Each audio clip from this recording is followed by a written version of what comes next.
Di dalam yang namanya lapar, di dalam yang namanya haus, di dalam yang namanya pengosongan perut kita, itu terdapat yang namanya asar yang begitu agung, yang begitu besar di dalam menyinari kita punya hati.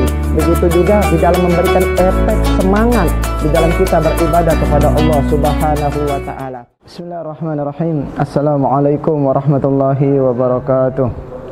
Alhamdulillah, alhamdulillahi al-wahidil ahad, al-faradis samad, lam yalid wa lam yulad wa lam yakul lahu kufuwan ahad. Allahumma salli wa sallim ala sayyidina Muhammadin wa ala alihi wa sahbihi ajma'in, amma ba'du. Subhanaka la ilma lana illa ma 'allamtana innaka antal alimul hakim, wa la haula wa la quwwata illa billahil aliyyil azim.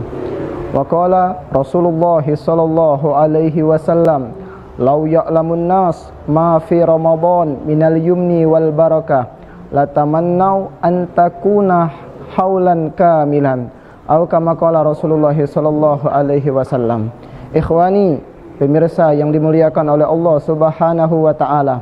Alhamdulillah, limpahan puja-puji syukur kita kehadirat Allah Subhanahu wa taala karena berkat rahmat, taufik, hidayah serta inayah yang Allah kucurkan, yang Allah berikan kepada kita masih Allah berikan kesempatan untuk berjumpa dengan bulan yang mulia, yaitu bulan Ramadan. Ikhwani rahimakumullah, salawat berangkaikan salam kita haturkan, kita curahkan kepada sesosok Nabi yang mulia, yang dimuliakan oleh Zat yang maha mulia, yang paling agung, yang diagungkan oleh Zat yang maha agung, yaitu Nabi kita Muhammad sallallahu alaihi wasallam. Semoga kita selaku umatnya mendapatkan syafaat beliau kelak di hari kiamat, dan Allah berikan rezeki kepada kita supaya dapat memandang wajah indah daripada Nabi kita Muhammad sallallahu alaihi wasallam, baik di dunia ataupun di akhirat. Ikhwani rahimakumullah, dalam hadis yang kita bacakan tadi, Rasulullah sallallahu alaihi wasallam bersabda, "Lau ya'lamun nas ma fi Ramadan minal yumni wal barakah latamannau an takuna haulan kamilan." Kata Nabi, kalau seandainya umatku, seandainya manusia ini mengetahui apa yang terdapat di bulan Ramadan, minal yumni wal barakah, daripada kebaikan dan keberkahan, rahmat yang Allah kucurkan di bulan Ramadan, latamannau an takuna haulan kamilan, maka niscaya pasti akan berandai-andai, akan berangan-angan daripada umatku ini bahwasanya 1 tahun penuh dari bulan Muharram sampai bulan Zulhijjah, bahwasanya 1 tahun penuh ini merupakan bagian daripada bulan Ramadan. Karena di bulan Ramadan terdapat rahmat, terdapat yang namanya maghfirah yang tidak terdapat di bulan lain. Oleh karena itu sepantasnya, ikhwani, pemirsa yang dimuliakan oleh Allah Subhanahu wa taala, kita menjaga daripada adab kita di bulan Ramadan.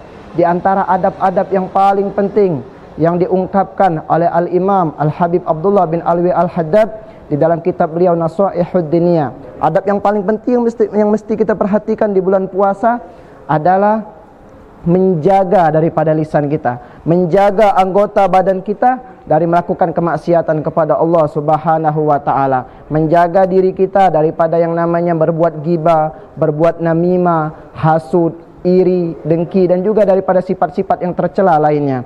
Begitu juga di antara adab lagi yang disebutkan oleh Al-Imam Al-Habib Abdullah bin Alwi Al-Haddad, yaitu mempersedikit, mengurangi daripada tidur di waktu siang hari. Dahulu kala Rasulullah sallallahu alaihi wasallam mengungkapkan statement, mengungkapkan hadis. Kata beliau, "Naumus shaim ibadatun." Tidurnya orang yang berpuasa merupakan ibadah. Kita lihat daripada hadis ini, beliau mengeluarkan statement ini tatkala bahwasanya para sahabat ketika itu, para sahabat ini mereka menyibukkan diri mereka dengan beribadah kepada Allah Subhanahu wa taala, sehingga mereka tidak mau menyia-nyiakan sedikit pun bagian daripada waktunya untuk tidur di bulan Ramadan tersebut. Sehingga Rasulullah sallallahu alaihi wasallam karena kasihan melihat para sahabatnya tadi menghabiskan waktu mereka, sedetik pun mereka tidak luangkan waktu mereka untuk istirahat. Makanya beliau mengeluarkan statement, "Naumus shaim ibadatun." Tidurnya orang yang berpuasa merupakan ibadah. Oleh sepantasnya kita memperhatikan daripada waktu tidur kita. Begitu juga di antara adab yang beliau ungkapkan tadi, di antara adabnya yaitu mengurangi makan, mempersedikit daripada makan kita di waktu malam hari.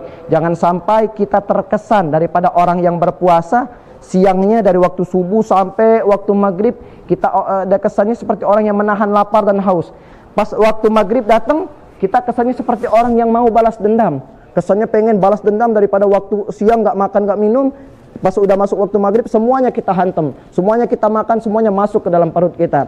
Karena ketahuilah ayyuhal hadirin, pemirsa yang dimuliakan oleh Allah Subhanahu wa taala, bahwasanya di dalam yang namanya lapar, di dalam yang namanya haus, di dalam yang namanya pengosongan perut kita, itu terdapat yang namanya asar yang begitu agung, yang begitu besar di dalam menyinari kita punya hati. Begitu juga di dalam memberikan efek semangat di dalam kita beribadah kepada Allah Subhanahu wa taala. Oleh karena itu mestinya kita mempersedikit daripada yang namanya makan dan memperhatikan dari mana asal yang kita masuk ke dalam mulut kita. Kita perhatikan bahwasanya yang masuk ke dalam mulut kita benar-benar dari bersumber dari sesuatu yang dihalalkan oleh Allah Subhanahu wa taala. Dan juga di antara adab yang disebutkan oleh Al-Imam Abdullah bin Al-Haddad selanjutnya, yaitu yang paling penting yang mesti kita perhatikan, yaitu mengepres atau meminimalisir daripada aktivitas dunia kita selama daripada bulan Ramadan. Bahkan ulama-ulama kita, para salafun sholihin terdahulu, mereka sebelum datangnya bulan Ramadan sudah menyibukkan diri mereka bekerja. Bekerja buat apa? Buat nabung nanti selama bulan Ramadan. Sehingga di bulan Ramadan mereka nggak sibuk lagi untuk yang namanya urusan dunianya. Karena ketahuilah ayyuhal hadirin, pemirsa yang dimuliakan oleh Allah Subhanahu wa taala, yang namanya dunia dan juga akhirat ibaratkan dua unsur seperti api dan juga air, yang mana api dan juga air ini mustahil akan bersatu. Begitu juga dunia dan juga akhirat. Saat seseorang di hatinya lebih dominan kehidupan dunia, maka akhirat tadi akan lari daripada hatinya. Begitu juga sebaliknya, kalau misalkan hatinya didominan di hatinya daripada kehidupan akhirat, maka kehidupan dunia tadi akan lari daripada hati orang tersebut. Dikatakan oleh para ulama, al-insan abdun lil mahbub. Manusia merupakan hamba, merupakan budak terhadap sesuatu yang dia cintai. Jadi kita lihat apa yang kita cintai, Allah atau hawa nafsu kita, dunia atau akhirat kita. Maka sepantasnya kita memperhatikan daripada hal tersebut. Karena seseorang yang berjalan semakin dekat dia ke arah timur, maka akan semakin jauh orang tersebut dari arah barat. Orang semakin dekat dengan kehidupan dunia, semakin hatinya dikuasai oleh kecintaan dunia, maka akan semakin jauh dia dari kehidupan akhirat. Begitu juga sebaliknya.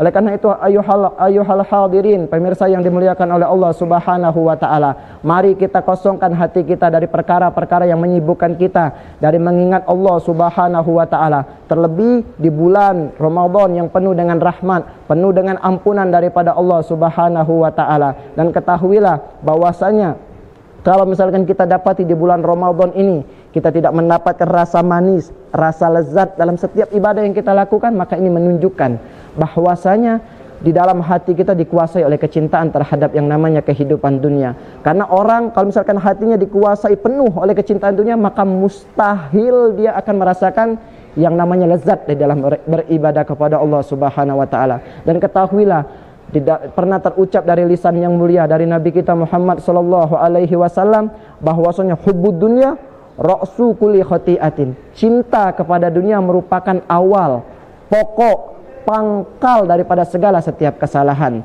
Bahkan ketahuilah bahwasanya kemaksiatan yang pertama kali terjadi di atas muka bumi ini tidak lain dan tidak bukan disebabkan karena kecintaan terhadap kehidupan dunia. Oleh karena itu sepantasnya kita memperhatikan daripada adab-adab kita dalam beribadah kepada Allah Subhanahu wa taala. Kita berlindung, kita memohon kepada Allah Subhanahu wa taala agar ibadah puasa yang kita lakukan di bulan Ramadan ini semata-mata hanya ikhlas kepada Allah Subhanahu wa taala. Itu juga kita berlindung daripada Allah Subhanahu wa taala agar kita bisa menunaikan daripada adab-adab selama daripada bulan Ramadan. Jangan sampai kita menjadi daripada orang zahirnya beribadah, berpuasa kepada Allah Subhanahu wa taala tapi batinnya masih makan daripada daging saudaranya, masih menggibah, masih hasud, masih iri dan juga dengki.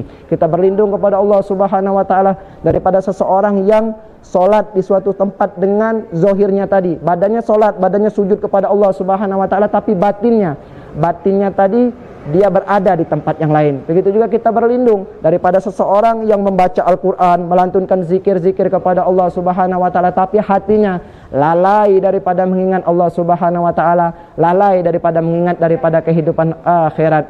Panas'alullaha ayyaj'alana, panas'alullaha al-manan ayyaj'alana mimman hafidhu ala hududis siyami Ramadan fafaza bil firdausi wal jinan wa qusuri wa huril ainil hisan bijahi sayyidi waladi Adnan sallallahu alaihi wa sallam wa ala alihi wa sahbihi min kulli an hadza minni wa afa minkum. Assalamu alaikum warahmatullahi wabarakatuh.